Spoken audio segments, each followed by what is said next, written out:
กองประชุมใหญ่ผู้แทนองค์คณะพรรคเมืองศรีสัตนาครั้งที่8ได้มีผลสำเร็จตามระดับคาดหมายซึ่งเลือกได้สหายเดชสงครามธรรมวงศ์เป็นเลขาพรรคเมืองอีก1 สมัยพร้อมกับคณะพรรคเมืองสุดใหม่จำนวน27 สหายกองประชุมใหญ่ผู้แทนองค์คณะพรรคเมืองศรีสัตนาครั้งที่8ได้ปิดลงด้วยผลสำเร็จตามระดับคาดหมายในวันที่6 มิถุนายน 2025โดยการเข้าร่วมของทานสหายส่งเล่าหยงนู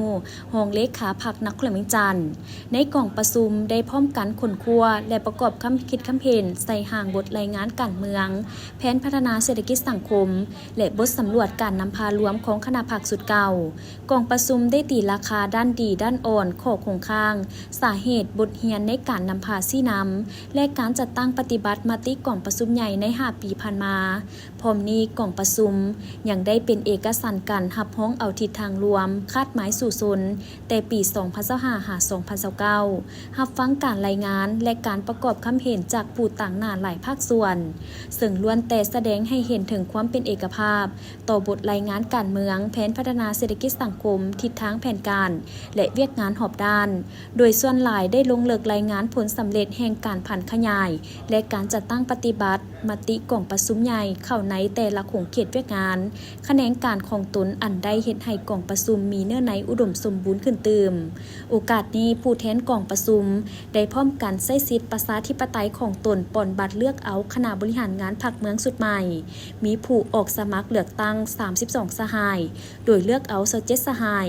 กองประชุมได้ปอนบัตรเลือกเอาผู้แทนไปร่วมกองประชุมใหญ่ขององค์คณะพรรคนครหลวงจันทร์19 สหายหญิง2 สหายผลกองประชุมครั้งปฐมฤกษ์ของคณะบริหารงานพรรคเมืองศรีสัตนาคสมัยที่8ได้เอกสารกันอย่างสมบูรณ์เลือกตั้งเอาคณะประจำพรรคประธานกวดกาและเป็นเอกสารเลือกเอาสหายเดชสงครามธรรมวงศ์เป็นเลขาคณะพรรคเมืองศรีสัตนาคสหายธินกรทองคำเป็นรองเลขาคณะพรรคสหายสิทธิประเสริฐอุเทนทปัญญาเป็นรองเลขาคณะพรรคเมืองทั้งเป็นประธานกวดกาพรรคสหายสีสว่างวัฒนไซสหายบุญแปงประกอบเลิศเป็นรองประธานกวดกาพรรคในตอนท้ายกองประชุมสหายส่งเล่าหยงนูอย่างไดโอล้มให้ทิดซี่นำซึ่งสหายได้แสดงความย่องยอสมเสยต่อการซี่นำพาของคณะพรรคสุดเก่าที่ได้นำพาพนักงานสมาชิกพรรคประชาชนปฏิบัติหน้าที่การเมืองของตน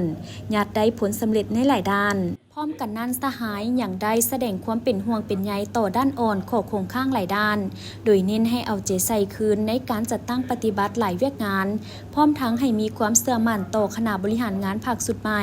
ที่จะสืบต่อนำพาซี่น้ำจัดตั้งปฏิบัติมติกองประชุมใหญ่ของคณะบริหารงานพรรคเมืองศรีสัตนาคให้ญาติได้ผลงานและสำเร็จยิ่งกว่าเก่าทางเรียกห้องมายังสมาชิกพรรคพนักงานและประชาชนบรรดาเผ่าจงได้เชิดชูสติและยกสูงความรับผิดชอบการเมืองของตนเฮ็ดให้เวียกงานมีการหันเปลี่ยนที่ตั้งหน้าเฮ็ดให้พรรคมีความปลอดภัยเข้มแข็งและนักแน่น